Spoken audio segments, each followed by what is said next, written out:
What up? What up? Hey, Chad. Yo, yo, how's it going? What's up, man? Another good week. GM. GM. It's Chad there.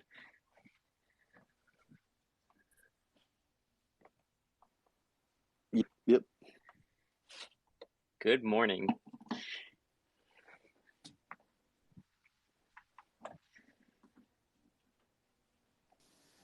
Good morning. GM, GA, GN, we got them all. Yeah, you guys want to get started? I mean, we're at the hard cap right now, liquidity. Maybe we can start on that little point. That's something that's been a long time coming, and now we're finally like at. I mean, it's a completely just different state for the network because like we're actually at the point where um you can't actually add liquidity anymore, so it's savers or dual LPs. So it's something that we just haven't seen before, uh, being that high up in like terms of security to liquidity. So I'm wondering what your guys' thoughts are on that.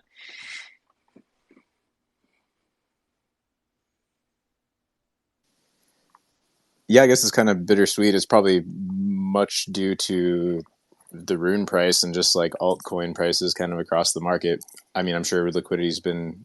I, you probably have you maybe you guys know the stats a bit better than I do, but yeah, I don't know like how much of that is due to new liquidity versus just like the market action, but probably not the way to hit the cap that we would all have hoped. Yeah, it's almost all due to rune price basically, and yeah, just the amount of total rune in the pools versus the total amount of rune in the bond module.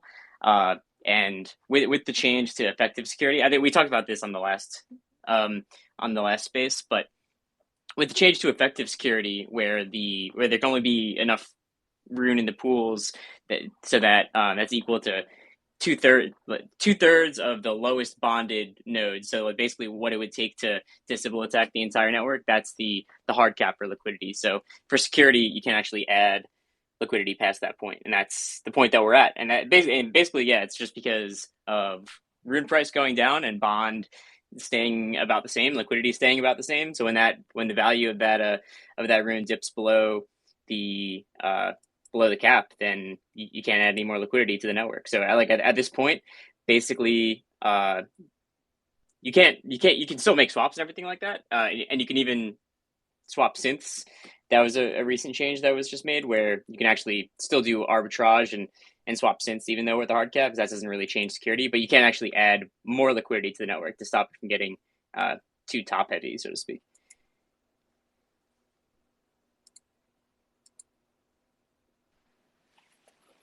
Yeah, I mean, I think, um, well, Savers, was pretty successful in accomplishing what it was trying to do, which in the end, I think it had about like, um, highest, I think it was like 720 Bitcoin. And so that obviously added a lot of liquidity to the network, which is obviously a really good thing. And then like kind of the tail end of it, we saw this kind of like alt alt murder. Like last week, we saw a lot of alts just get majorly slashed. And obviously, we're not immune to that kind of stuff, and so that kind of tipped it over the edge. But um, something we were expecting. I remember I called that out. They were gonna we might hit the cap at some point in the next few weeks or month or so. It happened quicker than I thought. I thought it was gonna happen, to be honest with you, but it still happened nonetheless. Um, it's not to me. It's not really a big deal. Like it's not really an issue in the context of like the security of the network, right? The issue comes in a place of like, us wanting to add Binance Smart Chain to the network, right, or add new layer ones in there. That's where it becomes a problem because now there's no space in the security to allow us to add, Binance Smart Chain or other layer ones, for example. So we got to do a little bit of work and kind of like increase the security so that we can start adding Binance Smart Chain and other things to the network, which would be really good. Yeah, that's what I'm really bummed about, not being able to get BSC online because Yeah, I mean, I've been looking forward to BSC and like finally getting integration on the road, just like something else to ship with Trust Wallet, and just something that there is like clear use for, and like there's a million blockchains that want like cross chain bridges, but like there's only a couple that actually do like significant volume across chain, BSC being one of them. So I was like really looking forward to that, but now it's looking now.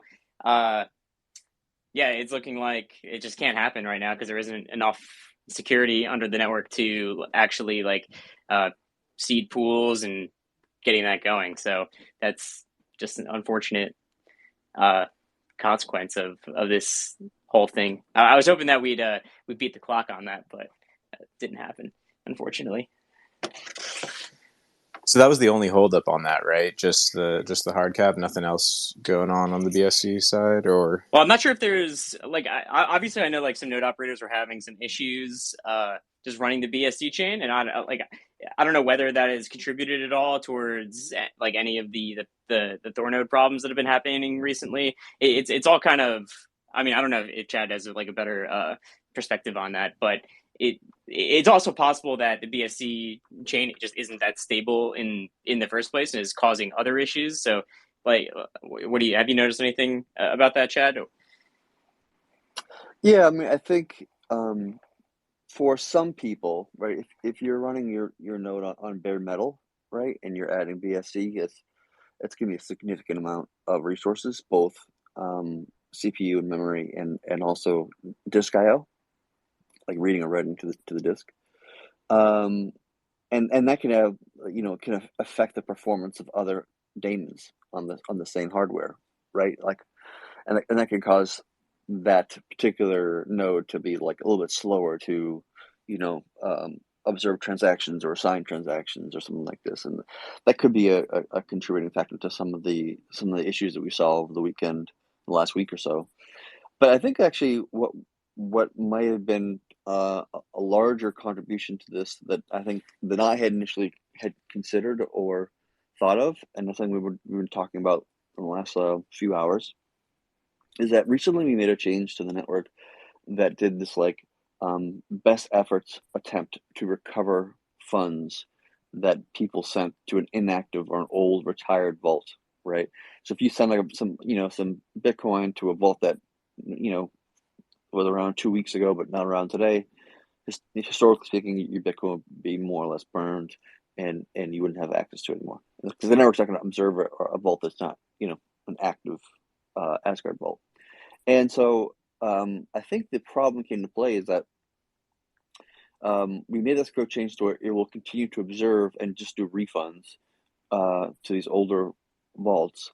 But I don't think I understood like how that can affect the performance of Bifrost because it has to do a lot of computations in order to like generate the addresses, and it ended up being like possibly like hundreds of volts possibly. I'm actually not sure what the exact number is off my head, but like it being a larger quantity of volts than I originally expected it to be. And so all the additional addresses that we're like monitoring as a network is just causing more queries and more processing power to monitor those things. And so that might be a contributing factor to the issues we've been seeing lately as well. And so we'll see. We're going to make some code changes, and a new version of THOReau nodes going to be coming out, which is 1.13.1. That will probably just do some optimizations, performance improvements to kind of help alleviate some of these issues. Yeah, so not directly related to Binance Smart Chain, but yeah, people were like reporting issues about BSC itself, but that wasn't really contributing towards like whether you like go or no go. It's just clear that like it doesn't make sense to launch it right now because there literally is no space under the hard cap security. But then yeah, what Chad's saying is also related to just the general like performance issues that have been happening. Like I've seen a lot of like key sign fails and just like issues that like haven't been a problem recently. But yeah, I think it could easily be caused by that. I mean, if you think about it, 3 vaults times however many. Let's see, a churn every 3 days that generates 3 vaults going back 2 years. Like that's quite a lot of vaults that needs to be monitored. So totally makes sense like why it's so resource intensive. So hopefully all those problems can be ironed out soon. Then we can like get back on the horse of like just continuing to function like within in a timely manner of the network. There's just been a lot of like delays and you know funds taking a while to sign out. Like Dogecoin swaps taking a long time, Bitcoin swaps taking a while, like mempool things with Doge and Bitcoin. So like, would be really nice to see it get back on normal schedule. Yeah, this is one of the funny things. Like, I was just kind of thinking the day that like the mempool for Bitcoin is massive, and Litecoin's pretty large, and Doge is pretty large. And I'm like, look at this, and I'm thinking to myself, like, are we in a bear market? What's going on here? It's It says kind of DRC funny. 20s. I know it's a DRC 20s and what the heck it is. I'm like, it's just such a funny thing that like it's bear market, but yet the mempool is just like thrashed. That's such a kind of like Yeah. counterintuitive thing. Yeah, I mean, it's kind of like a bullish thing, really. Like I saw some other graph just about total active crypto wallets. I don't know where I'll have to find this again, but it was just like up and up and up and up, and I was like, damn, like really? Even in these times, that's really incredible to see. So now we just needed the price to come back. I'm very curious about this particular bear market just because we got here in unusual circumstances, not through the normal like crypto like blow off tops and all this kind of stuff. We got here kind of like prematurely in a sense, and so like maybe the bear market is not fully really like a bear market in the traditional sense of crypto, but rather just like people are still there, people are still trading, people are still interested, people are still engaged in some regard. They're just like waiting for something to kind of like re-kick off and the the bear market again. What are your like just broad thoughts on these last couple weeks? I don't know. Like, how are you staying sane? What are you thinking about? What do you mean, like in terms of like crypto, or in terms of THORChain, or what Oh, I meant broader, like just all of crypto. Like it's just kind of a wild time once again that we're just like not just talking price, but just like all this regulatory stuff, and I'm sure that got you worked up and thinking about stuff. um, yeah, I mean, I should probably not make any comments about regulatory stuff. That'd be the smarter move for me. But I think in general, I always tend to stay focused on what's happening. Like get rid of people are um, understandably reactive to prices and market situations and that kind of stuff. But I always just kind of stay true to like what are we shipping? What are we doing? What is the actual fundamental value of things? Is that value going up or is that value going down? And for THORChain specifically, that value is still going up quite significantly. And in the market in general, I think there's a lot of like things happening outside of THORChain in the crypto markets that are like kind of interesting stuff. Like Uniswap V4, where it was announced the other day, for example, right? That could be a really interesting thing. So like there's a kind of a disconnect in my mind between the sentiment and the fundamentals, right? The sentiment doesn't really match the fundamentals in my mind. So because of that, I kind of, for the most part, shrug off, the sentiment because it's just what people do. Like I feel like crypto especially is very overreactive to news. Like when something good happens, people are like blow it out of proportion, and when something that's like bad happens, they blow it out of proportion, like on the downward, motion. So it's just like people are just very reactive and emotional and reactive to the things that happen in the market. So um, Binance being kind of like sued by SEC and Coinbase as well. It's shocking, but also not shocking at the same time. It's kind of like it's predictable, but still kind of surprises you when it happens. You know what I mean? Um, I'll say that like I think uh, Gary Gensler is doing what the hell he wants without any real like thought about it. To me, it doesn't seem like it's not very thoughtful, right? Just um, he's not making an argument or adding any kind of clarity of what is or is not a security. He's just saying this is a security, and this is not a security. And he even has some silly comments that the report kind of referenced about some statements that Anatoly had said or whatever. It's just a very weak argument, if you ask me. It's really kind of yeah. There's just no way to put it. Like it's just a very weak argument about what this is and why it is a security, why it classifies it as a security or not. It's just nonsense, if you ask me. Yeah, totally agree. And it's largely just distraction from what's actually going on and like the stuff that we're building. And I mean, at least to me, it makes it more clear that like what we're doing is actually important and bringing like you know, true decentralized exchange to the market, and just like continuing to iterate on top of that, and like really building this layer where people can move across chains. Like obviously like it's been kind of hammered home over the past couple of weeks, but I think anything that comes out of that end of things just makes it more clear that what we're doing is like not only important, but necessary to happen. Um, like if Binance.us becomes a crypto only exchange, I think that kind of validates everything that that we're doing here. Not that it's not validated already, but it just adds further validation to that whole premise of being a crypto only exchange. Yeah, I mean, obviously this whole SU thing should like make it even more clear of why we need something like a THORChain in the industry. Like, if we're going to rely solely on Binance to get us cross chain, like that's obviously not a good thing. That's very clear.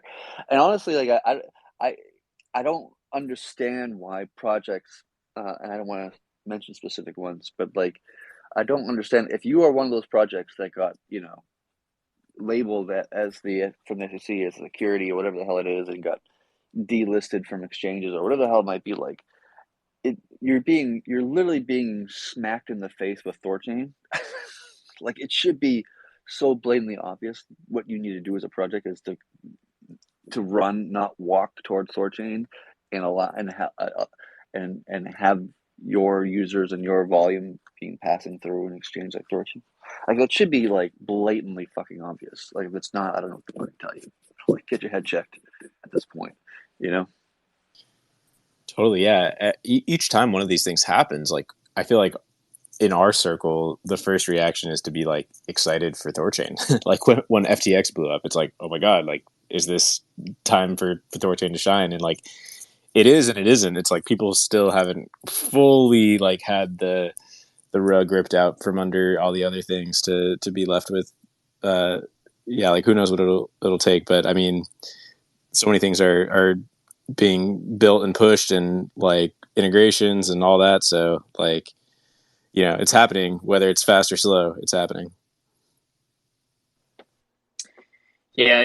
One exciting thing like related to that, Chad, is Trust Wallet. Like this last week, finally got all the different swap routes into Trust Wallet. So we're like finally officially powering all of the cross chain swap routes that's supported by THORChain, minus Rune actually, which we need to get going, and like some ERC20s and things. But we have right now we have every single major network that THORChain supports is now supported in Trust Wallet, iOS, and Android to be able to swap.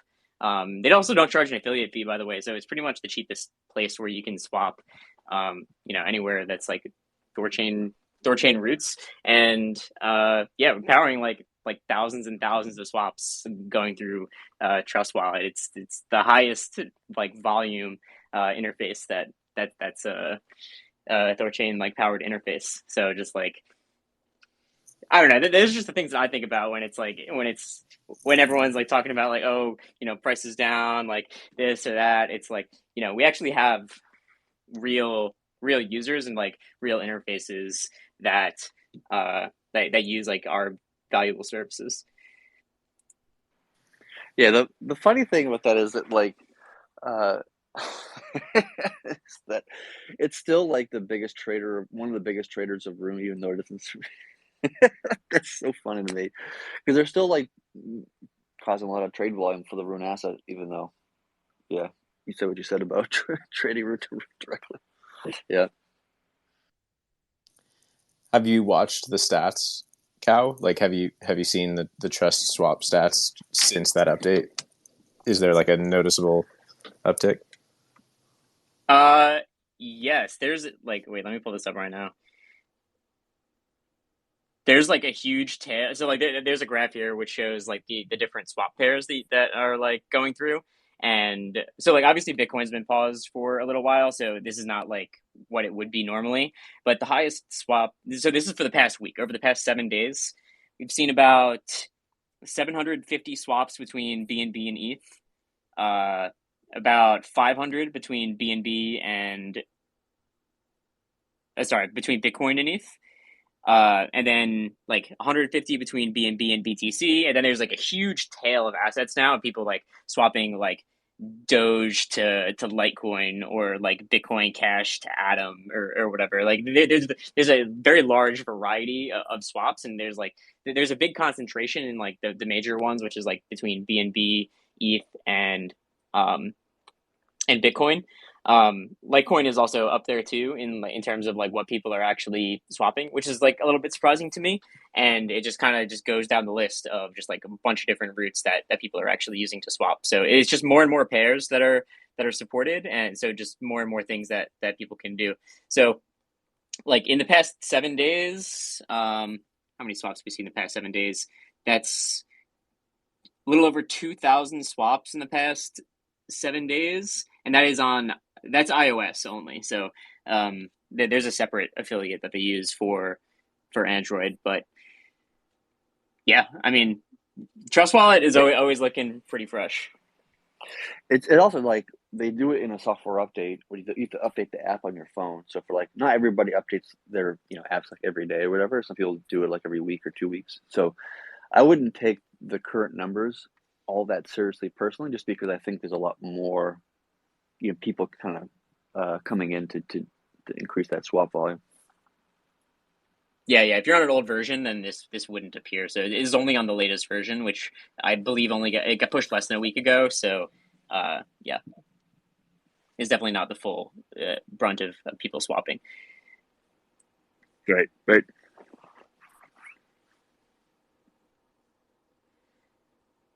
exciting because it's like that's just a huge like area of users where people are just making the swaps, and like they don't need to know or care where it goes. And we see big swaps coming through like pretty much every single day. And I've been seeing like big outbounds coming from THORswap and coming from Trust Wallet, like real people making like real big swaps. Yeah, I'm excited when streaming swaps gets launched, hopefully soon, and we can start seeing like massive swaps being pushed through THORChain. What's the latest on that front? Any updates or new thoughts?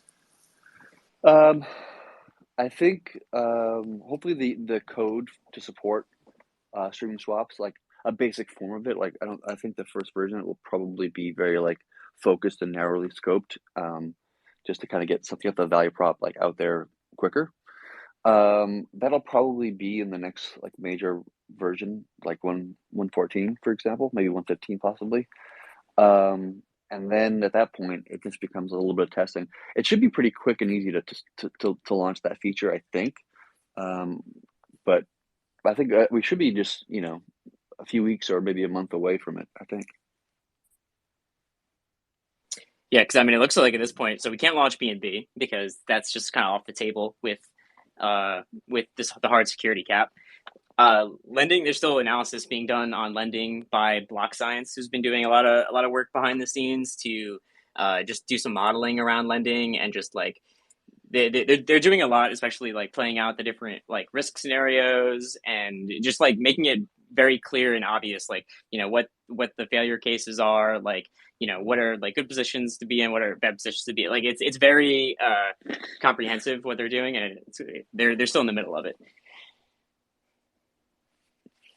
Yep, absolutely. I think lending probably won't be launched for maybe a month from now, just because we wanted to give Block Science more time to do more modeling and validation and blah blah blah.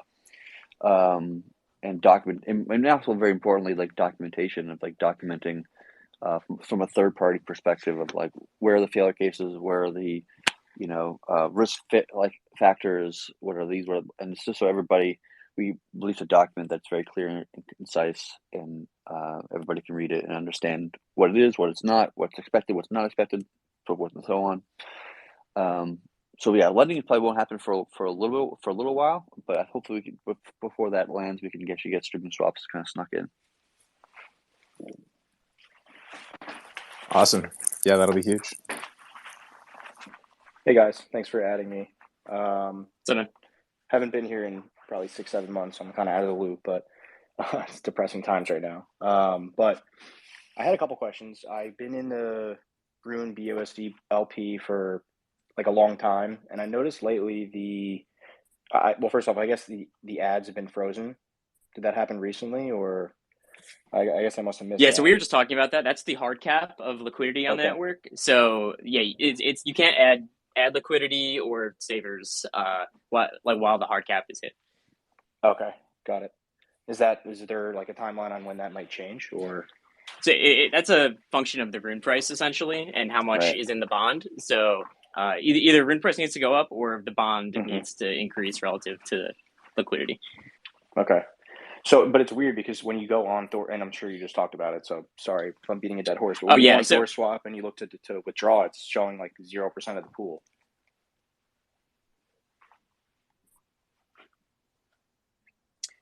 So when you go on THORswap,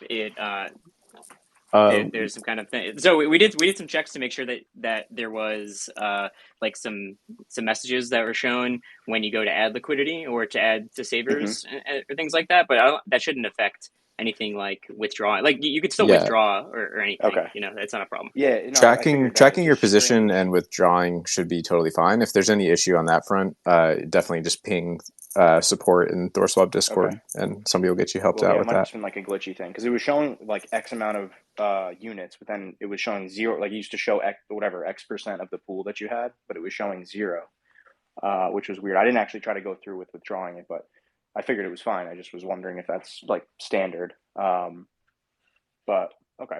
Anyway, and I mean the other thing too is I'm sure it's just market dynamics. I'm not like a full-on expert with LP structure and like how it works, just the bare bones. But I was definitely noticing that it wasn't, generally, and I guess it's probably a function of low volumes and low swap volumes and things like that. But LP units were definitely not rising with Rune dropping as much as maybe in the past it has, or as much as I would have thought.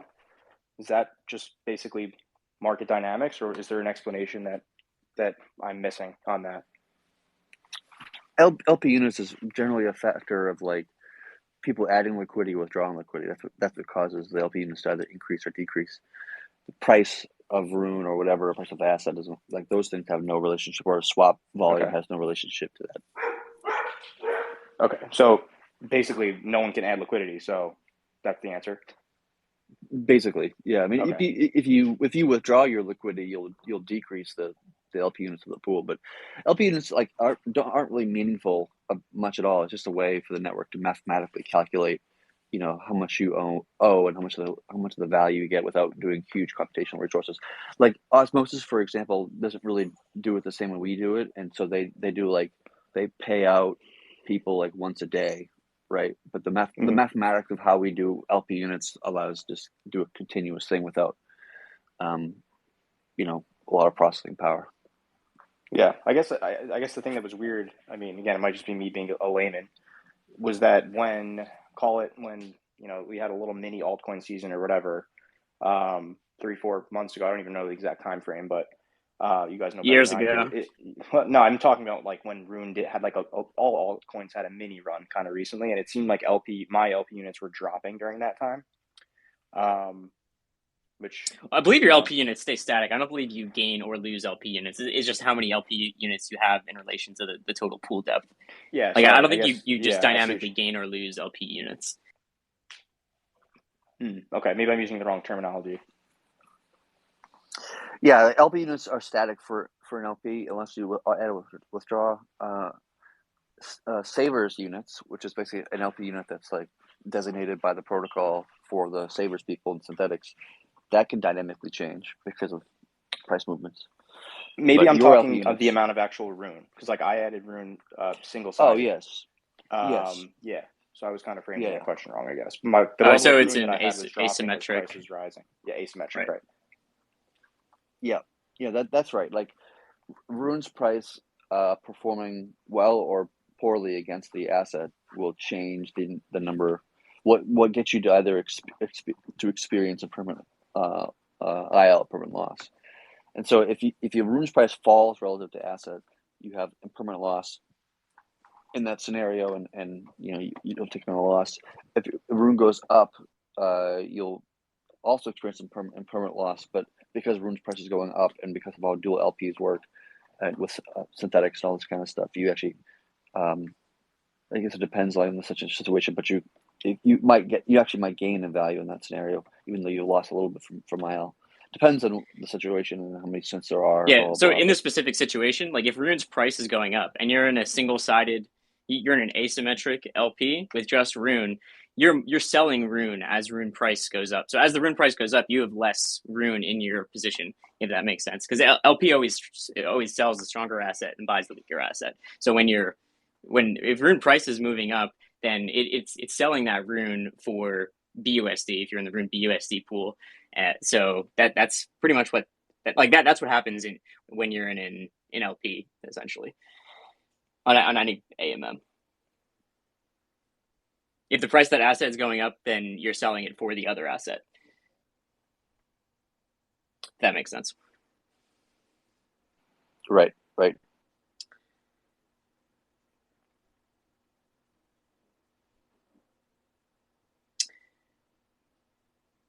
I also have Zervo requesting to come up. Hey, Zervo. Yeah. Hey, can you guys hear me? Oh, he left. Hey, what's up, Zervo? Yep. Okay, great. Yeah. Sorry to switch the argument. I mean, not the argument, but the conversation from LP to Trust Wallet. Because I've always been curious about that like relationship. It was a huge, like, in my opinion, like a good partnership. They're like obviously we all know that they have a lot of users, and I'm just wondering if they ever gave you guys any feedback, like how the integration or um, how the what their user feedback is showing, because I'm just like they have 5 million users and the swaps are pretty good, right? But I'm wondering like why, how to get more. Why are their users are not swapping more, right? Or they're not aware of it? Is it like a learning, like a training issue or something like that? For these mobile users, have they gotten any feedback of like any kind of like stats or whatever like behind um, them normal users doing swaps and what their experiences are and what needs to be improved or they're happy with it, and just curious to hear what they think about it. Yeah, I mean, I've seen some stuff. So, like, I don't think they collect any direct feedback about it. Like, I don't think there's like a rate your swap experience thing. Although I think that's a good idea and something that they should do. Uh, but I don't think they've collected direct feedback like that. But I have seen like things on Twitter and like talk to their team like quite a bit, obviously. And like they're very like tight knit, like internal group kind of like finance type organization that's like very like tight to themselves, I would say. But they haven't really provided any like negative feedback around anything that we're doing. Like they're super excited to like get things online, get things rolling, and just like see swaps come through. It's been very good from them. As far as like letting more users know, I did make a tweet yesterday about some marketing, and like I can't like say too much right now, but that's something that I feel that I'm very very close on. And like so there's been some stuff in the works to like make sure more users in general know, and definitely more like Trust Wallet users making their first swap and doing some swaps. Like that's something that like I've been like directly working on, and something that like we're like right on the precipice being able to do it. We just need Bitcoin to like hold out a little bit longer. The pauses that over the past couple weeks have been some challenges, and like obviously there's nothing we can really do if like we're trying to do like a campaign or something like that, and like Bitcoin goes down. Like that's definitely not a good look for us. So Yeah, I think we just need is that a couple because like you small were things. like Yeah. is that like nodes were not upgrading or something like that? I just didn't understand why it was paused or in that. And maybe I got in late, and I don't know if you guys covered it or not. And I'm just wondering if what was up. Yeah, um, so basically there was like a bug in the code that was probably introduced like shortly after the Terra collapse happened, so a little like about a year ago. And there was the bug that was introduced and like it was just sitting there kind of dormant in the code. And then we got into some extreme scenarios with Bitcoin because of the mempool being huge and blah blah blah, and all these things happening along with buying a smart chain. Daemons are running on bare metal boxes, causing them to be might be a little bit slower. Plus the inactive vaults thing I mentioned at the beginning of the conversation. Like there's like a plethora of things that's all kind of hit simultaneously that just caused this bug to like show itself. That normally would never even get to the case where it would even be an issue. And so once that happened, we realized, oh, hey, there's an issue with how we're managing gas for rescheduled transactions, blah blah blah. And like we can fix it and carry, and we've already fixed it. It's already in 112, we believe, and like it's already been solved and fixed, whatever. And so that's the reason why, because we don't want to cause nodes to get slashed inappropriately, and so we wanted to make sure we had Bitcoin pause, fix the issue, and then go ahead and resume it, which is what we've already done. So like that's the reason why. It's because we just had some like kind of a latent bug just kind of sitting in the code that we weren't aware of until we got into an extreme situation where it actually pushed on that bug in a matter of speaking. Oh, so it's not paused anymore then. I'm like, unless I misunderstood or anything Nope, like that. we're live. Okay, great. Hey, good job, guys. And I was just like the last question I had was like related to I'm super excited about that loan. Loans is like really exciting. And is that going to be if someone wants to just take a loan, is that going to be like you have to go through the THORChain site and do it, or is that going to be through like different portals like Trust Wallet or like THORSwap or Thor Wallet? And, what's the idea behind that? Yeah, with all of THORChain capabilities and features and that kind of stuff, it's nothing specific to like going to any kind of THORChain site. It's just about UI just supporting the feature or not, right? In the end, like you don't even necessarily even need you know a UI. Like technically, all you could just sign the transaction like by hand, literally. You could literally do that if you really wanted to. I wouldn't recommend it because it would be quite difficult. But like just sign a transaction on Bitcoin. That's the only thing you actually have to do. Like that's the only requirement here. So like any wallet that's willing to sign that transaction for you or make it easy for you to accomplish that task, is fine by me. So I think we probably won't see huge adoption in UIs like Trust Wallet, for example, in the beginning.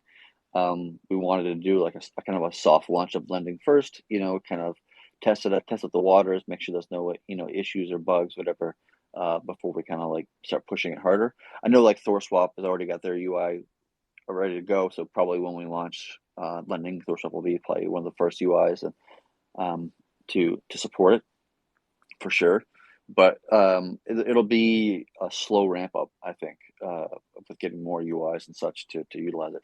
Ideally, I would love to see this being like happen like even within sex, such as exchanges supporting this lending concept, right? And offering the service possibly, maybe. Amazing.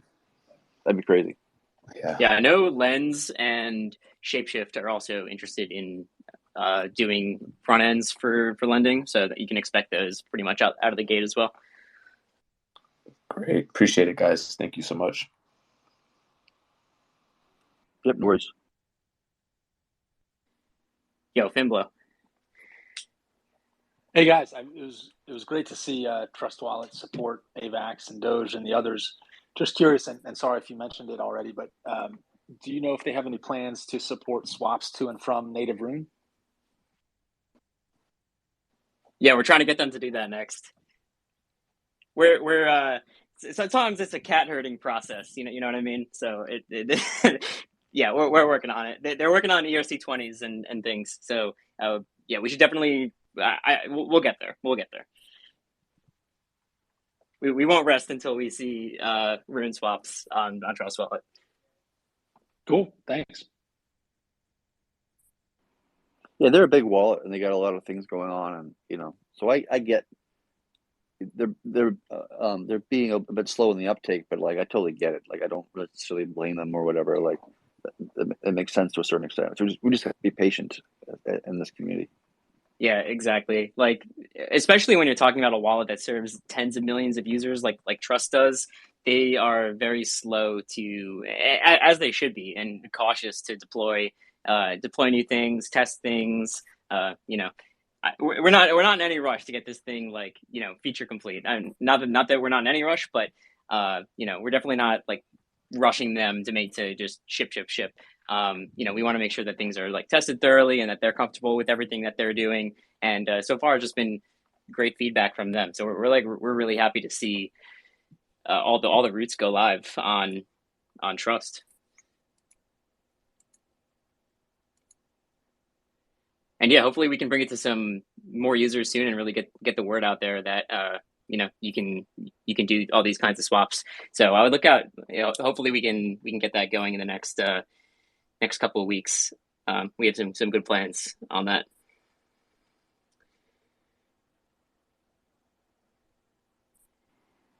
And one thing we talk about is saver yield. You want to talk about, Kyle? Yes, saver yield. So I believe what just passed the vote actually is it's a sliding saver yield. So in the past, saver yield is 50% of the total yield going to that pool, I believe. So this would essentially bring down saver's yield, and reason for that being synth utilization is greater than 50% of the pools, and we're also at the hard cap, so POL can't deposit into the pools themselves. So so basically what needs to be done is, since liquidity can't be added to the network, like we can't continue to like incentivize people to deposit in savers because it's not even possible to deposit in savers. So what just passed is a sliding curve where the network changes the amount, the ratio of the total liquidity fees, how much it gives to savers and how much it gives to LPs. So I believe at 50% synth utilization, it gives like half of what it currently does. I believe I'm not exactly sure on the exact numbers of this, but I believe it should see at least a 50% decrease in the yield for savers, since we're at or above the 50% synth utilization mark. Chad? Say that again. I believe that we should see a 50% decrease in the savers utilization for like Bitcoin, for example, because we're at the 50% mark, and lower than that for pools that are very low synth utilization, like Doge or BNB.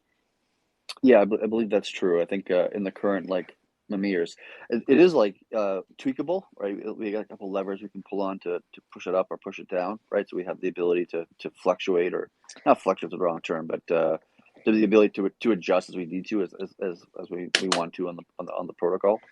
But I think that's what its starting position is probably going to be. Yeah, and I mean, this is something we kind of discussed last week, and nothing that like has come to be from like a protocol perspective.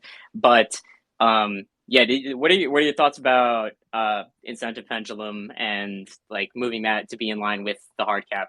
Because I don't know, like at least like from my like understanding of things, and this is really one of the things that impressed me about THORChain when I first learned about it is like this whole mechanism that really defines the relationship between security and liquidity, which is the incentive pendulum, changing where it gives rewards based on like where it's needed. And right now I think there's a share factor of like 33% going to the LPs, even though we're at the security hard cap, right? So I'm not sure whether that was going to go to like a vote or an ADR on whether we're going to move to change the incentive pendulum to go off the effective security rather than like the total security of the network, or like if you've had any other discussions about that. Yeah. Well, let's touch upon savers first, then we'll touch upon this concept. So when this goes live, it's not live yet, by the way. First of all, it passed a kind of a symbolic vote within the node operators, and so it'll probably go live um, this week at some point, or within the next week or so.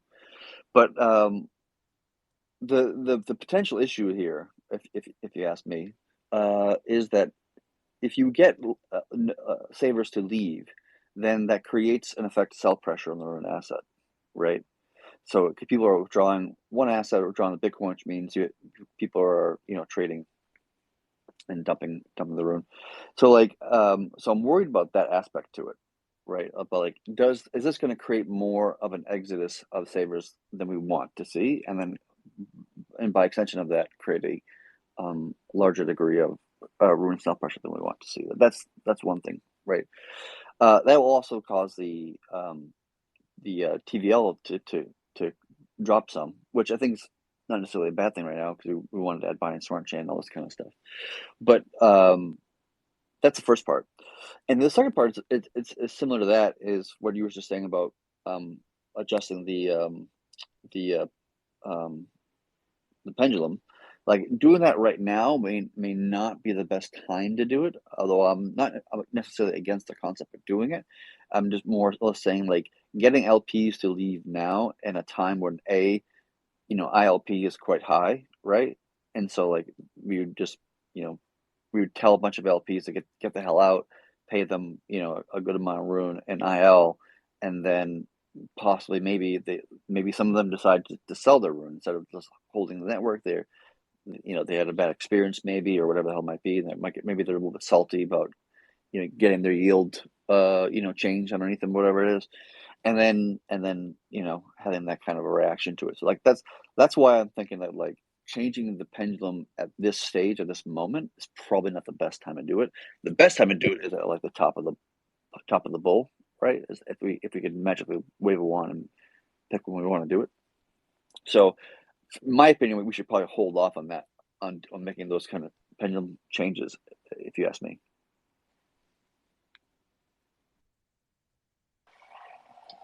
Gotcha.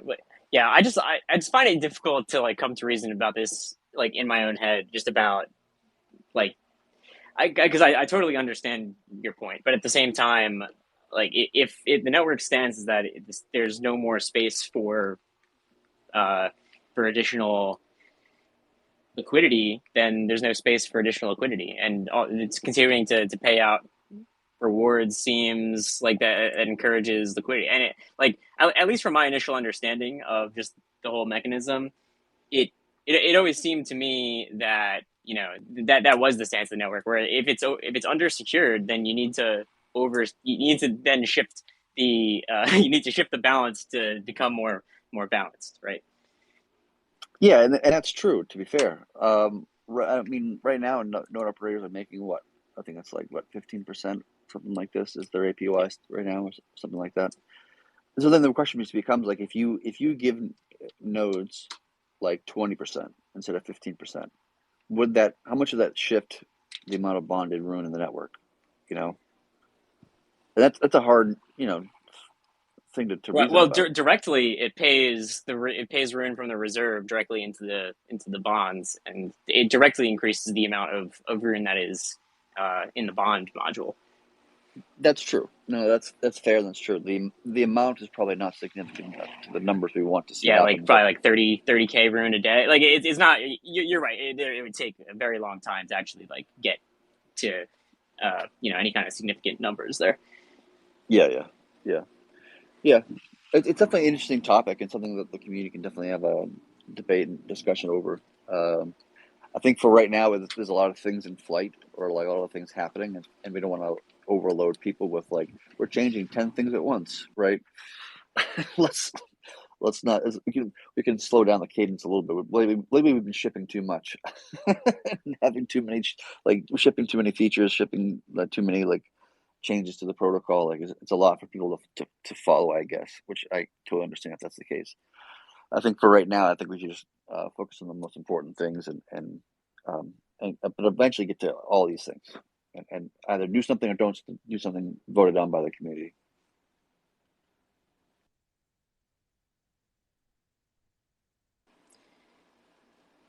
Yeah, so about the Sabres yield, is that like the final solution that you'd like to see for the Sabres yield, or I think you're advocating for something different, or yeah, just do you think that's just the best way to accomplish like what we need to? I mean, I personally, I'm not a fan of the change of the to Sabres yield. I think that the problem that I have with it is that it's trying to solve an issue, right? Which is we're having too many synths in the network relative to what we want to have, and its solution is not um, economically aligned to the problem. It's economically aligned to something else, which is some yield between LPs and savers, and some balance between those two individuals based upon how much risk and reward savers want and how much risk and reward LPs want, and what is the kind of like the optimum thing between those two people, those two class people. That's detached from the actual problem what we're trying to solve, which is how much synths exist in the network, right? For the network's benefit, which means deeper pools, right? So because it's not actually aligned to the problem, it's just solving it through some other mechanism. Um, it's probably either going to undersolve the issue, undercorrect the issue, or it's going to overcorrect the issue. One of those two things. Which one? I don't really know. We'll find out. You know, either savers are sleepy, and we cut their yield in half because of this vote that just happened, and they don't even notice, they don't even care, they don't even leave, right? Or everybody's paying attention, savers are paying attention, and they think that new yield is not good enough to warrant the protocol risk of the protocol holding their Bitcoin, possibly, or whatever their own calculus is to determine whether or not they keep their Bitcoin in there or not, or they don't want to pay the fees to leave, or they mind paying the fees, or they don't mind paying the fees, whatever it might be. We'll find out through the market of how reactive the market is to this kind of yield change up for savers. If you're a dual side LP, like this is a good thing for you. Like it's money, it's extra money for you in your pocket, more yield for you. So, stick around.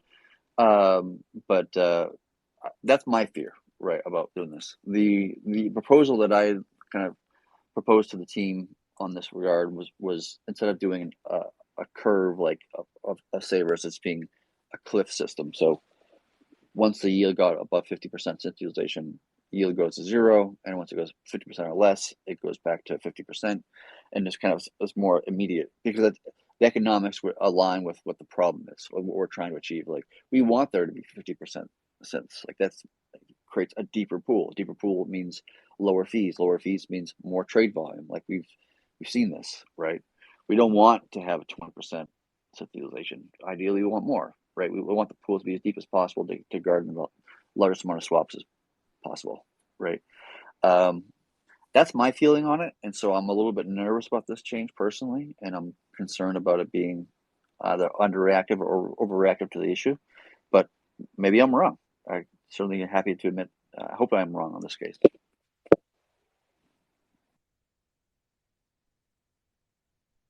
Yeah, I mean, how do you wrestle with the fact that obviously we want more liquidity, but we also have hard cap and a limit to how much we can actually have on the network. So like that's just where things get a little difficult and hazy for me, just like looking at the path forward. So like, yeah, what are your thoughts? Well, so the pendulum, the incentive pendulum as it is now, is just trying to balance between, nodes and LPs. Let's call savers an LP because they are a liquidity provider for the network, right? That's the balance it's trying to strike between those two things, and that's not changed really, other than the pendulum being operating off of different over the max TVL, which we were just talking about a moment ago. But savers, it doesn't really matter from the network's perspective of that pendulum, whether it's 90% savers, 10% savers, or anything in between. Like in the end, from this perspective, it's just trying to achieve a balance between nodes and people who are providing liquidity into the pools, right? Adding a secondary incentive pendulum detaches from that pendulum's purpose, and it's achieving a new balance between two different characters. The first pendulum is about node operators and or more accurately bond providers, and people who are providing liquidity into the pools, and the second one's doing between people who are dual-sided, people who are single-sided, savers versus LPs. And that second one is not really aligned with growing the pools necessarily. It's just aligned with having a balance between two like types of users, and how much they provide, how much reward they get for the risk that they're taking, and so forth and so on. That's not necessarily a bad thing, though. Like that thing, but it's not aligned with what the first pendulum is trying to accomplish, which is to maximize deep security in deep pools.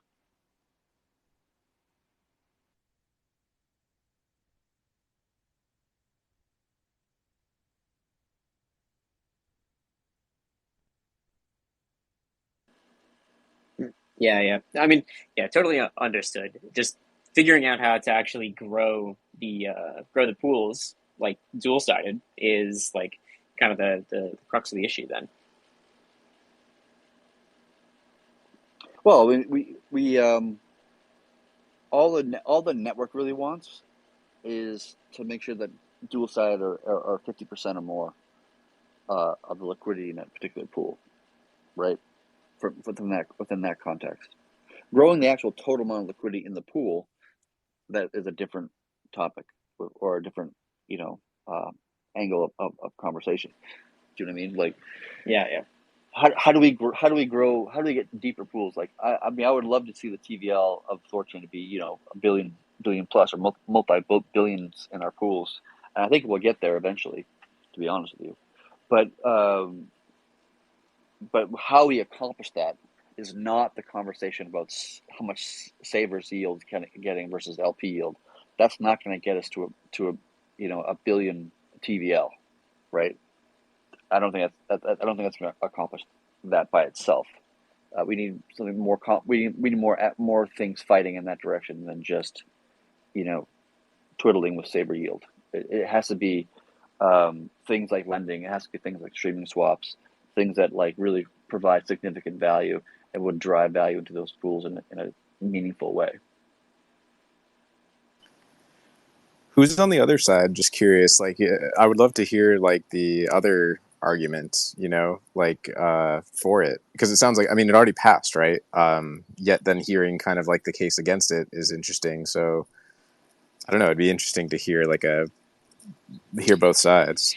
Yeah, well, I mean, I could like give an argument for the case for it. I mean, the case for it is that something needs to be done about the savers yield, and this is like a simple solution that maybe it's not the the best solution for this problem, but it is a potential solution for this problem, and I think it definitely needs to be monitored, like whether this is like the right solution or not, and we can adjust as necessary. But I think this is something to like get out there. It's something that seems like a reasonable fix to the problem, and does attempt to solve for the issue of too many synths in pool need to lower the amount of synths in the pool, and we can monitor and see whether it works, whether it doesn't, and then adjust as necessary. But I think this is just that it originally started as something that's like, okay, yeah, this seems like a reasonable solution. Let's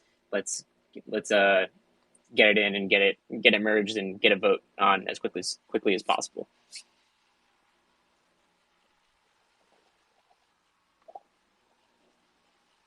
But it's not like it's a bad, I wouldn't call it like a bad or like or rushed solution. I just think that it was one of the early ideas to make this happen, and it could evolve into something else if this like turns out to either under or overcorrect. Yeah, we should as a community we should be monitoring that and asking ourselves, is this correcting the problem we're trying to correct? Is this creating new issues we don't want to be dealing with, so forth and so on, and adjust accordingly, right? And it's okay to get things.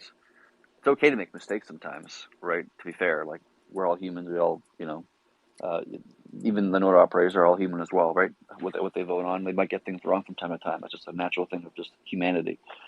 So, but the important thing is that we don't put our heads in the sand and just kind of ignore facts and reality and what's actually happening, and we be honest with ourselves and honest with the community about like this is working or this is not working, and what do we want to do about it.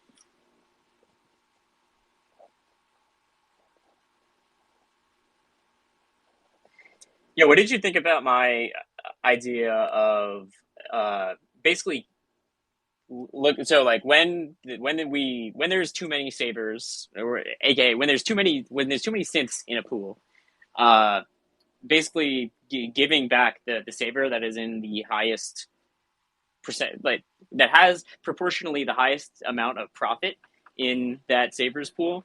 Uh, Basically cashing them out and giving them their initial capital back. Like, I'm curious to hear what you actually thought about that idea. Because it seems to me like it seems like a fairly equitable way to moderate the amount of synths that are in the pool while keeping with the basic promise of synths being like this, no IL single sided product, so it doesn't break the premise of savers at all, but it creates an equitable way where we can have a mechanism to decrease the total number of synths, but without like a lot of the downsides of like either decreasing yield or uh, doing like other things that could like affect people's perceptions of like what the pool is, or like what they thought it changing as they deposited. Yeah, I'm curious to hear what you guys think about that. I mean, I like it, to be honest with you. Like, I think that would have been a better solution to this problem than what creating another pendulum on top of a pendulum. Just because one, it doesn't get people to leave prematurely, or in a way we want there to be deep pools, right? And two is it doesn't require the savers people to correct the problem when there is a problem. The network will correct its own problem on its own behalf when it needs to, right? Rather than just like relying on somebody to say, oh, hey, the yield's low, and okay, I'm going to go ahead and pay fees to leave now and go through that process. It's better for the network if the network's able to handle it itself, right? Not rather than asking nodes to handle it for them. So I'd personally much rather do that than what we're doing now personally, but that's just my 2 cents. Wait, just to clarify, you're saying the saver with the largest pool share would essentially just be like kicked out, but then it So affects very yeah, few people. so Like, my would it, idea. So this is just my idea on like how to like another method to solve this problem of problem being too many synths in the pool. Synths being the largest utilizer of sabers. So the idea of mine, which is like I don't know whether people support this or not. This is just my random idea that you find there will be one saver that is the highest PNL, like the highest percent gain over what they initially deposited, and then that person like reasonably is the most profitable saver on the network. There's always going to be a most profitable saver. So you choose the most profitable saver, and then you say, well, congrats, you're the most profitable saver, but we can't support any more savers on this network. So here is all your Bitcoin back. And you stream out a swap back to them, and you give them back all their principal and all their profit. And then, yeah, I mean, that's pretty much the entire idea, where it's like, it basically, it cashes out the person that is in the highest percentage of profit. Because I mean, to me, that seems like the most fair way of doing it. You could do it the largest, but it seems that would have its own problems. But yeah, I would go a little bit further, and you wouldn't reject the individual fully. You would probably just do a partial. Yeah, right? I've thought about that, and that actually probably wouldn't solve the problem, because if you partially do it, that creates a much higher mental thing going on, where it's like you have a position that like sometimes could get partially ejected, then you get some of it back, and you have to redeposit. By just cashing out fully, that like, so there's been about a total of like 10 Bitcoin earned by all the savers. Like 10 synthetic Bitcoin has been minted and given to the savers since like savers have started depositing. Even if you took out all that 10 Bitcoin, which is everyone's profit per se, like distributed around every saver, that doesn't really scratch the surface of the synth utilization. Like I don't think that would really move the needle at all. like I thought about just like, yeah, you could just take the cash in people's profits and give them back the profits and keep the principal. But in the end, that doesn't actually solve it doesn't meaningfully bring down the synth utilization at the end of the day. And it seems to me like giving back like 50% of someone's deposit seems kind of weird.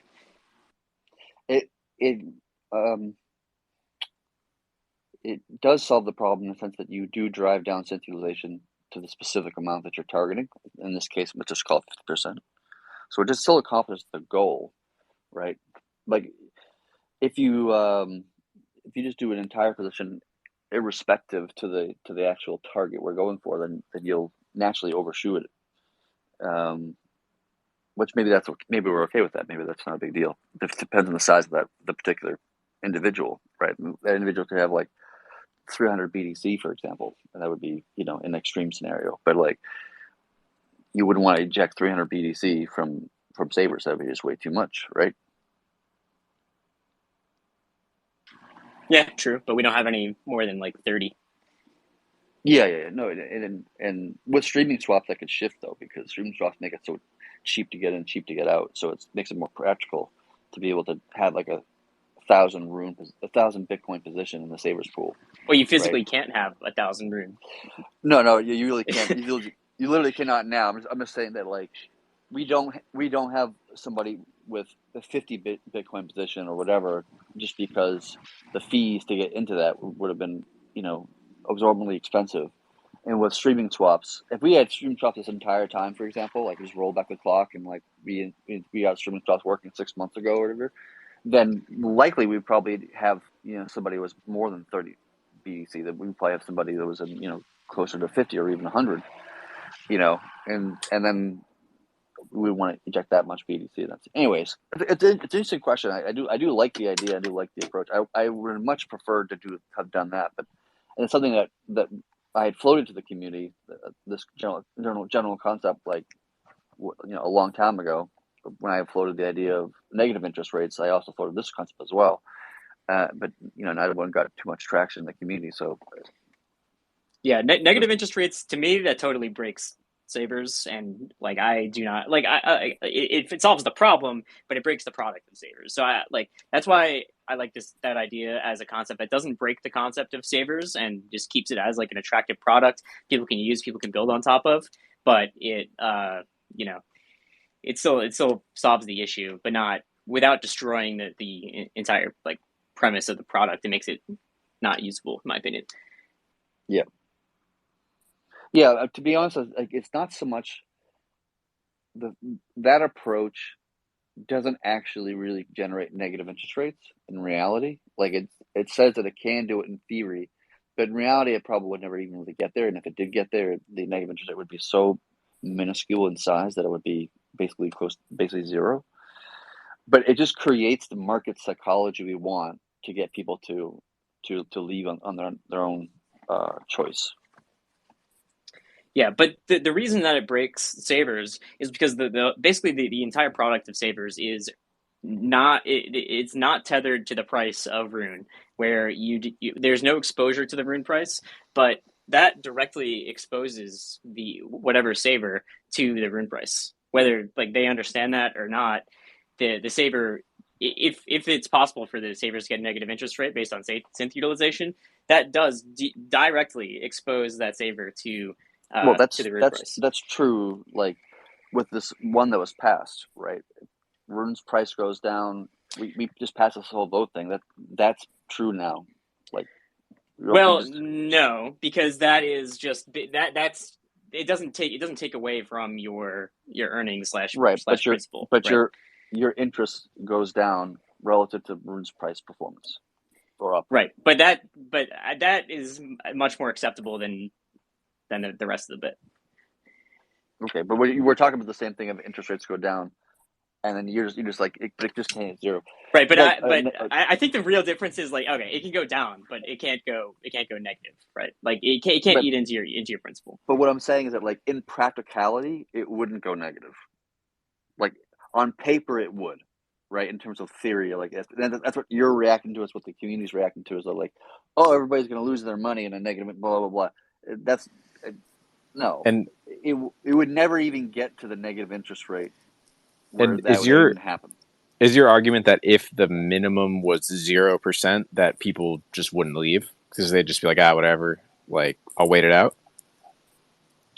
I don't know, to be honest with you. Like, it wouldn't surprise me if that was the case, right? Like, it's just because Savers is a product that was designed from the get go to not be a product for degens who are like constantly checking their yields every day, blah blah blah, and just constantly switching their positions to something that's more profitable.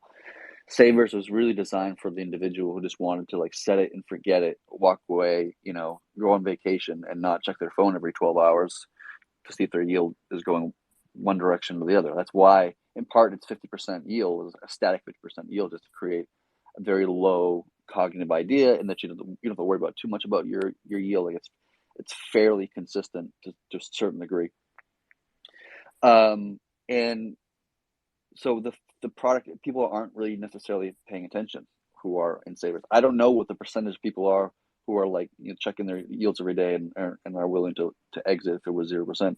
But even if it did hit 0%, like you can just sit there and do nothing and then wait till tomorrow, and then the interest will go back up because somebody else might leave, and then it becomes like a game of chicken, right? Like interest rates go to zero, me, THOReau, and Cow are all in the pool together, and we're just waiting for one of us to break. And I'm waiting for Cow to leave because he's going to pay the fees to exit. And then once he leaves, okay, now me and THOReau are kind of back in the green and start making an interest rate again, blah blah blah. Like that's not how. To me, the incentives there aren't the strongest, right?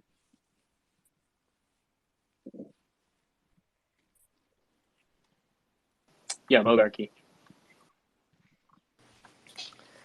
Yeah, I want to bring back an old topic that I don't think I've heard discussed in probably over a year. I think we went through several iterations of this back in the day, which was light nodes, aka vault nodes. And just as we're hitting max TVL, I'm wondering if there's any wiggle room to either bring back that idea or to open up validators to people with smaller amounts of room to run their own validators, just to bring in more people that might be in the project, that might be interested but don't have a $500,000 saved up. Yeah, Volt nodes. I haven't thought about Volt nodes in a super long period of time. It's been a while. Well, there's one vote that's actually like started to go on, but it's not like passed or anything yet, about increasing the number of bond providers from 6 to 10. So that there are a handful of nodes in the network today that have already hit the cap of 6. And hypothetically, if we were to increase to 10, maybe that they would increase their bonds. I do want to be careful about adding too many small bond nodes. Like the minimum bond right now is 300,000, and if somebody were to add 300,000 to a new node, it actually could be detrimental to the actual security of the network, or not add to it, but take away, because um, um, the effective security is the bottom 2/3, which can go down in that scenario, depending on some things. But like that's something to be considerate of. But Volt nodes is kind of an interesting idea that I literally have not thought of for many months now. I have to like brush up on it again, but that could be something we could possibly do. Yeah, because that you wouldn't need like a $300,000 bond. You could do it with a very small amount of room, and it would be effective. Yeah, I bought a bunch of vault node domains back in the day, so I'm ready to use them whenever you are. Yeah, yeah. Thank you for reminding me of that concept. I had totally forgotten about it. I'll spend some time this week just kind of mulling it over and thinking about it, and it's how it might be able to help us in the scenario, and get back to you on it. Cool. That's all I had. Yeah, I mean, so going along with this whole thing, what did you think, Chad, about increasing the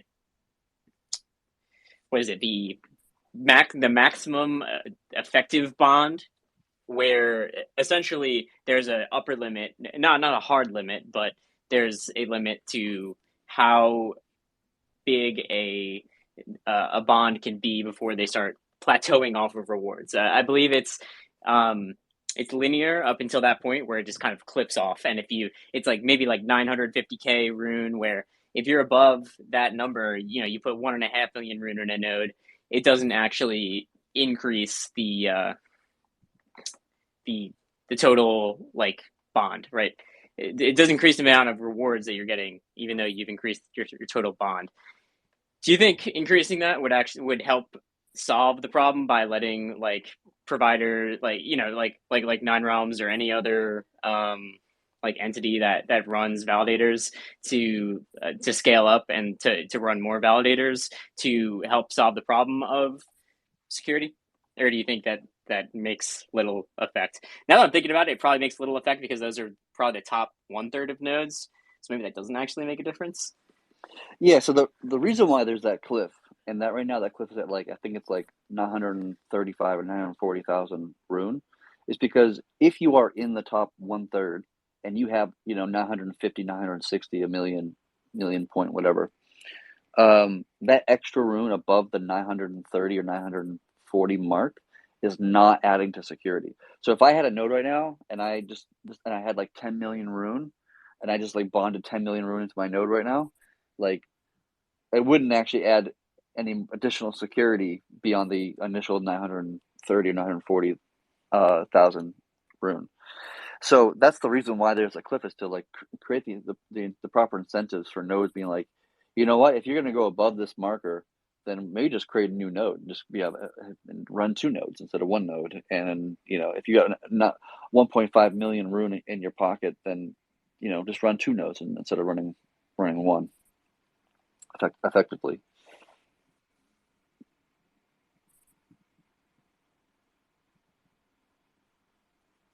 I mean, by doing so, you would actually increase the effective security, like the line in the sand, right? Every time somebody bonds up to a node that is above that line gets moved up, which means there's more security. Yes, but the issue with continually just bonding more and more nodes, like if you're an entity that's like bonding a ton of nodes, like you don't want to be in a position where you're running a significant number of nodes in the network, because that opens up a whole can of worms, being too close to like a Sybil resistance like threshold, and just no one wants to be in the position of like being a majority of the network. Like that is like everyone can agree that it's not like a good position. Yeah, but be in. that's not the case now. Like there are a handful of community people, like THORChain Bull, and I think D5 Sandy is another one, and Nine Realms is another one, who just run a bunch of nodes and then people can deposit their rune to their nodes and blah blah blah. But the amount of nodes that Nine Realms runs or those people run is not significant enough to be an issue. At least that's true in this current moment. We can readdress the problem if we get to that place. But for at the moment where we would love just to see more security in the network, then reducing barriers to add more security to the network is probably a good thing. If it gets to a place where Nine Realms is running half the nodes, which is obviously never going to happen, but like hypothetically, if it were, then like that would be a significant problem. They would have enough. They would probably have enough nodes to be able to put into one Asgard to be able to rug pull that Asgard if they wanted to in that scenario. Not that they would do that even if they could do that, but like it just we can deal with that problem when we kind of get closer to it by changing the incentives or something like this. But I don't think that's a really something to be concerned about right now, at least.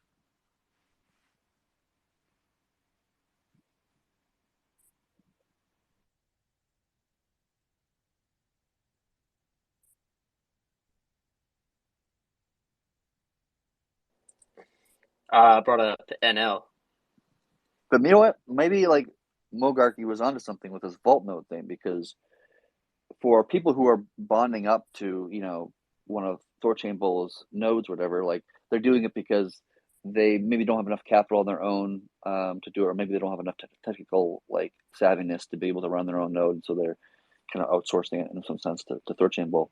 And if you did the vault node thing, while the technical requirements are still going to be high, the same, the monetary requirements in terms of how much a rune is required to do that becomes a lot lower. You could do it. I think if I remember correctly, and I have to brush up on the design a bit, but like you could theoretically do it with 100 rune, right, or something really really small, and run a vault. You wouldn't be profitable for you because of the cost of running all the infrastructure. You wouldn't make enough income to make it worthwhile, but you could probably do it for like a very low amount of rune, which in that case you can add to security and secure funds in a way that has like a low bond requirement. That could actually might be a catalyst to increasing the security of the network. Yeah, I don't really remember the whole, like, I remember there was a concept of vault nodes, but I don't think it was ever really nailed down, like, what the purpose would be in actually adding some kind of functionality or security to the network. What the purpose would be, or Right, how yeah. What does and I know you haven't seen this in a while too. I haven't thought about this in a while either. Like, what does a vault node actually do?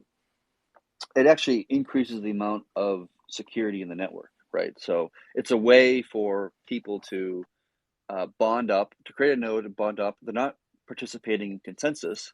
They're not signing blocks, as the current validators do. They have a secondary. It's like a B class validator that's not validating blocks of THORChain, but just securing funds by itself, right? And by doing so, the effective bond increases, right? Because say hypothetically that there's 100 million rune in validators right now, a validator bond, just to keep the math a little bit easy, and say there was 30 million rune on those kind of like vault nodes bonded up. So the effective security without that 30 million, it becomes probably about like 50 million. Let's just call it 50 million. It's probably a little bit higher than that, but just keep it simple. With the vault security, you actually increase the effective security to, I think, about 80 million, right? You're actually adding, and it's arbitrarily as much as you want, right? Because those nodes are holding the BDC and the ETH and whatever assets it might be holding. It's assets that the validators themselves don't have access to because it's not in keys that they control. And in order to convince a vault node to be malicious towards one of the vault nodes, even if you Sybil attack the network in this scenario, you still wouldn't be able to rug the BDC, the ETH that the vault node carries, right? Because the vault node's running a full node of its own software, and if you were to Sybil attack the network and then like run your own code, that vault node would basically get a consensus failure. It wouldn't be able to take to receive requests to move funds. So it would just be frozen in its current state, which is what we want, right? And the fact that it runs the other way you can attack it is through malicious or fake transaction observations. But because vault nodes run full daemons of themselves, they can individually verify things. So if, for example, a swap came through and we need to send somebody one BDC to some BDC1 address, the vault node can the validators of the network itself can assign the vault node to, hey, send one BDC to this guy over here. Here's the transaction information. And then the vault node, because it has access to a Bitcoin full node, it can verify that inbound transaction is correct, that the swap logic was correct because of it's running the same rules as everybody else. And if they would change underneath them, you would not be able to run at all. And so that way, like the vault node is able to contribute to security and then have the effective bond be increased. That was like kind of a long spiel there, but hopefully that makes sense to people.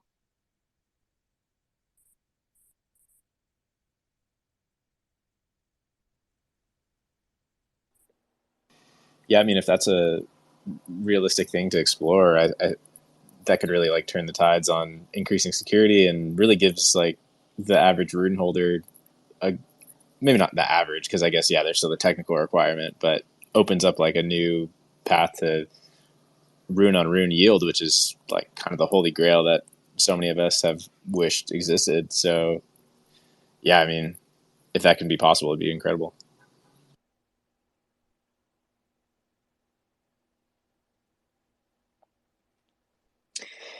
Yeah, Chad, what did you think about adding more and more bond providers? Like, I mean, we're at six right now, and there's a vote to go up to 10 bond providers per node.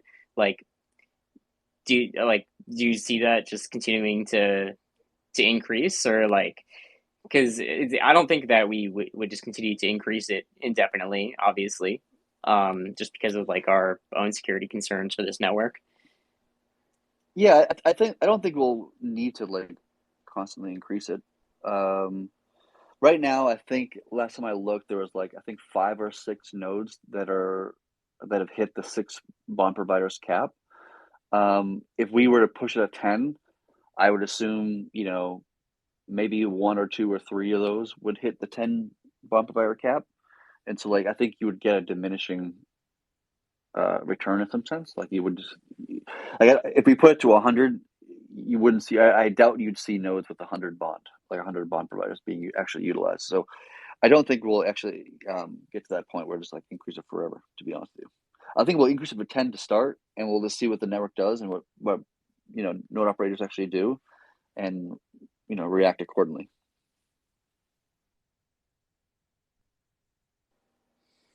Gotcha. Yeah, because I mean, like, yeah, I understand. I guess I understand the concept of the of what the vault node would be, but you're just getting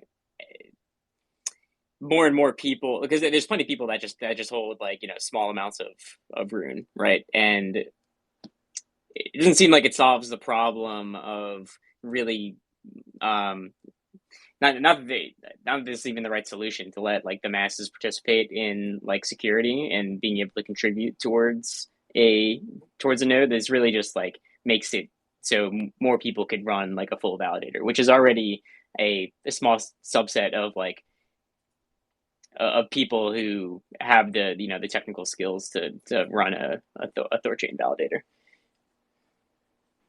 Right. It's not a simple task, especially if you're going to do that on bare metal.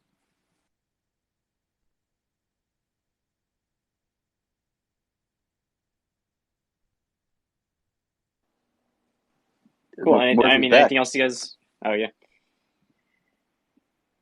Something you want to say, Morgan? is that Moog?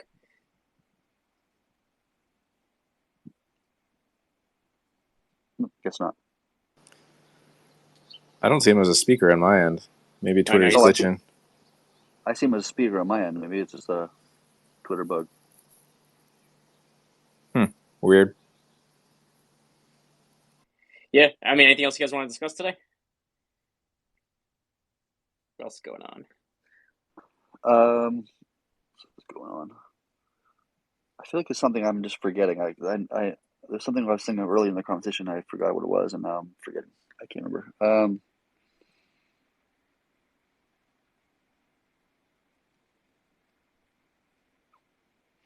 Oh yeah, there was one thing that was kind of really fascinating.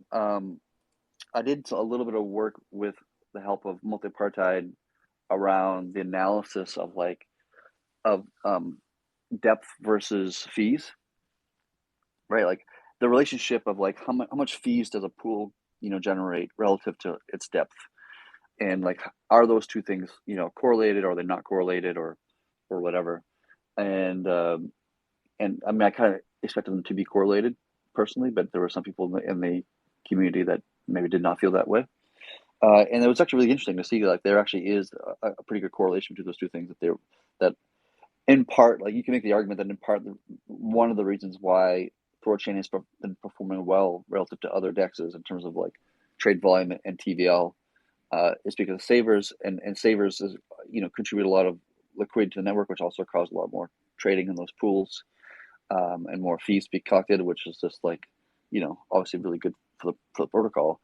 And then also it kind of creates this really interesting thing of like if you look at any given pool, its depth in rune and its liquidity fees that's collected in rune, and you can divide those two numbers and you get like a line.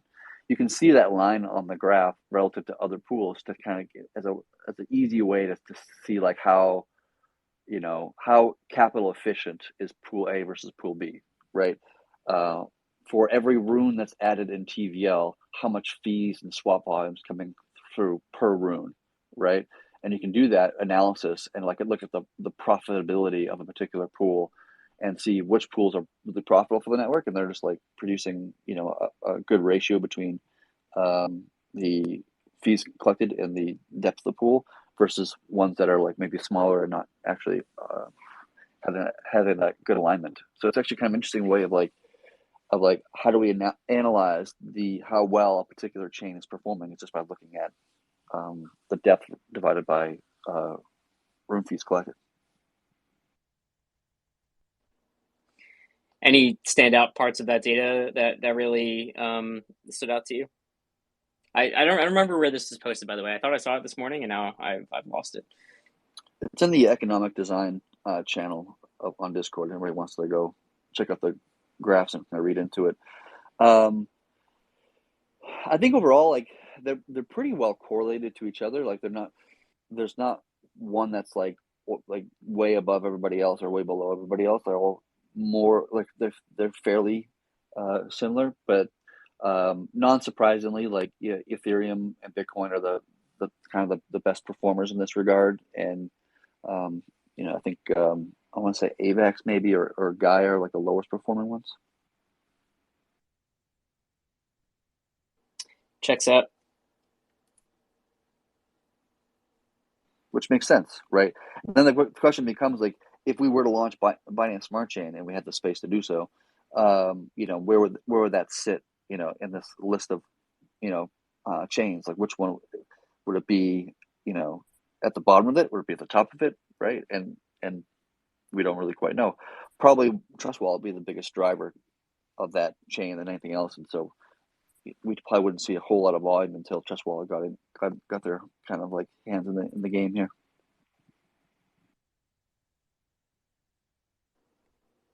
Yeah, very true. I'm not sure how many swaps they drive per day, non-THORChain routes.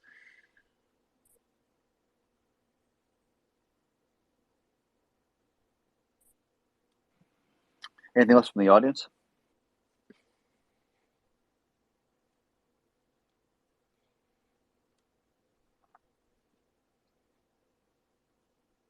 And the haters have been out on full force on Twitter. The reply guys everywhere. It's quite amusing to see.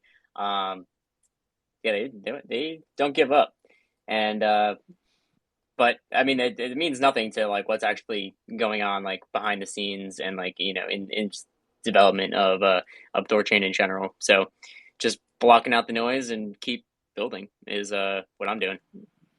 Yeah, man, that's all it's all about. Like, it's easy to get distracted by price, and it doesn't matter if we're talking about bear market or bull market.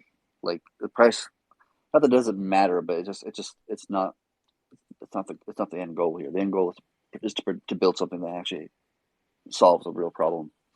It's a real value proposition for the industry and for humanity itself. And so, like, I'm always just kind of more focused on that than I am about, you know, price movements or you know, haters on Twitter CCing me on some nonsense tweet. But yeah, I totally know what you're talking about.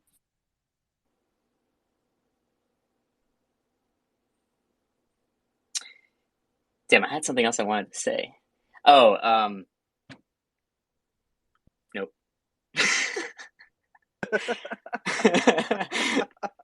Yeah. Nope. Yeah. It was right there. That was awesome. Damn it. That was fucking awesome. Yeah, man. I think. Oh yeah. We're like right there with like so many like really game changing integrations and like, you know, I just really want to see these like go out and live, like things that are just delayed because of like just legal agreements and like things that are just take a while to get out there. And like, man, we're like so close on the precipice of like just releasing more and more like Trust Wallet level like integrations that like I just want to see them out so bad.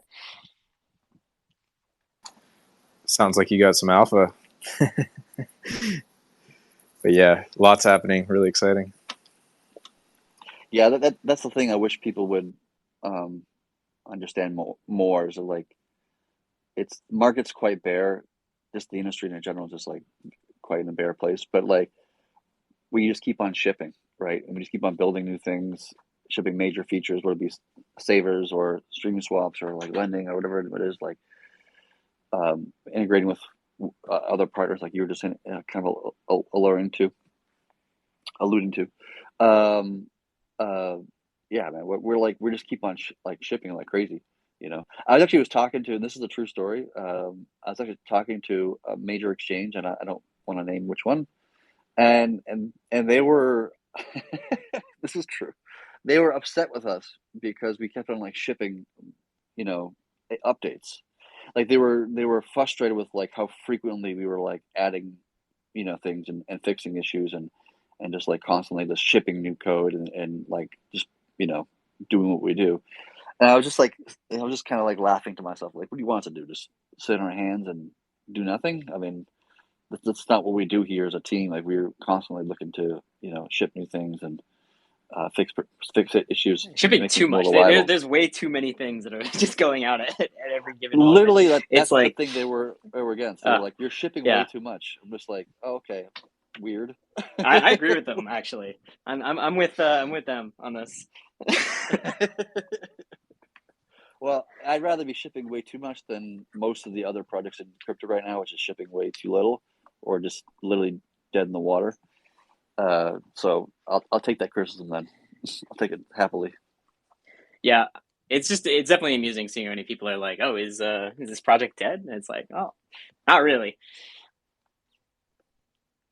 not really. Yeah, not in the least.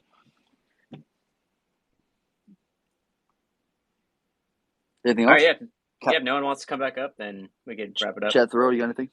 Call it quits here. No, I think I'm good. Definitely not dead. Lots of exciting stuff going on. We're out here. We're here. Everyone who's tuning in on these, it's going to be a historic time to look back on. I think it's you actually weathered the storm and didn't just disappear. Yeah, man. Thanks everybody sticking around. Thanks everybody coming to the space and listen to me and Cow and THOReau just yammer on for an hour or two. Absolutely. We'll do it all again next week. There's a THOReau space tomorrow. If people check you guys integrated Wu-Fi. I mean, anything you want to drop about that integration?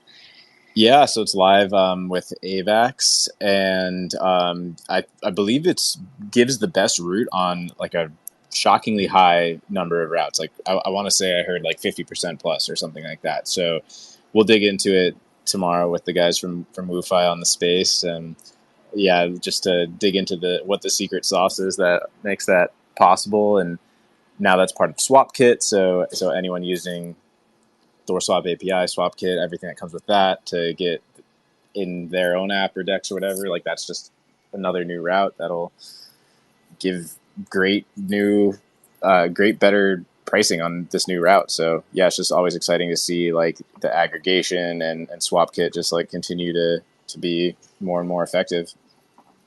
Amazing. Is it just AVAX routes? Currently, yes. Have to get back on what else might be in the works, but yeah, AVAX is what's live. Awesome. Yeah. I'll tune into that space tomorrow then. Thanks.